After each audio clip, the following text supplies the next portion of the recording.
Hey everyone, welcome back to my channel. Today's video is going to be different from my usual style. It's a piece of flash fiction inspired by a recent post on r/justnomail. It's a subreddit where people post stories of times they ghosted someone but then later regretted it. This particular post really stood out to me, so I asked the author if I could turn it into a video. He agreed, and here it is. If you enjoy this type of content or just flash fiction in general, let me know in the comments. I might start making more of these. Without further ado, let's get into it. There is a strange kind of silence that lives inside the heart, when it carries a secret it cannot share. For me, that silence came in the form of feelings I never expected, feelings that belonged to someone I should have only seen as family. It all started innocently enough. My brother had been seeing someone for a while, a girl who was kind, warm, and full of life. She smiled in a way that could light up the darkest room, and laughed with a joy that was contagious. Over time, I got to know her not just as my brother's girlfriend, but as a person, and that's when things began to change. I realized that I was feeling something I wasn't supposed to. Every time she looked at me or spoke to me, my heart raced. Every little interaction felt electric, as if a quiet fire had been kindled deep within me. It was confusing and overwhelming, because I loved my brother, and I respected their relationship. They loved each other deeply. Their bond was strong, built on trust, care, and genuine affection. Seeing them together, happy and connected, made it even harder for me to deal with my own feelings. I admired their relationship, but at the same time, I felt like an outsider carrying a secret that couldn't be spoken. I tried to ignore it. I told myself it was just a passing phase, a trick of the mind. I focused on my brother and their happiness, reminding myself that this was not my story to be part of. I told myself to be the good brother, loyal and supportive, someone who would never cross the line. But feelings don't always listen to logic. Sometimes, they stubbornly linger, refusing to fade away just because you want them to.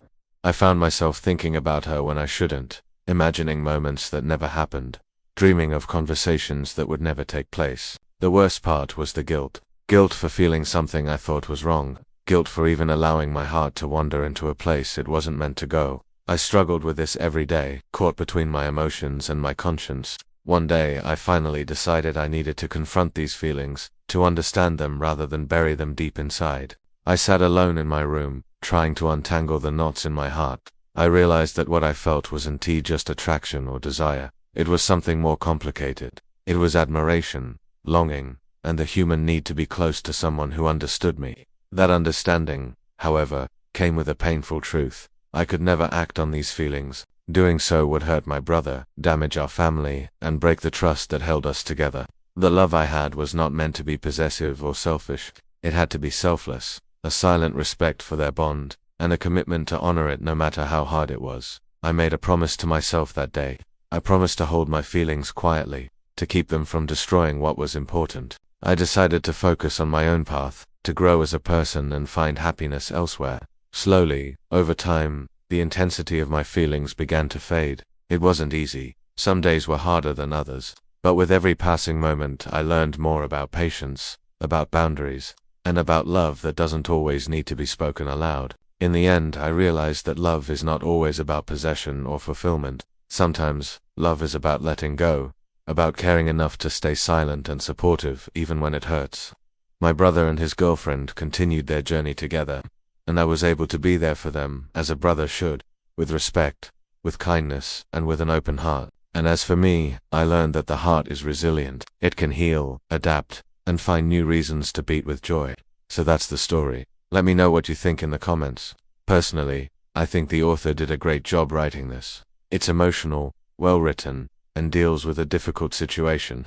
I also think it's interesting because it's a rare look into someone dealing with romantic feelings for a family member. It happens, even though it's not talked about much. I'm glad the main character chose to be honest with himself and to respect his brother's relationship.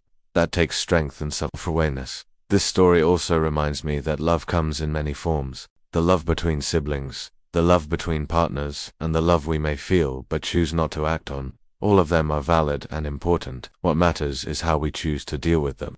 The main character chose to be honest with himself and to respect his brother's relationship, which I admire. Do you have any stories like this? Maybe you have feelings for someone you shouldn't, or maybe you have a story of unrequited love. Thank you to everyone who has ever submitted a story. It means the world to me.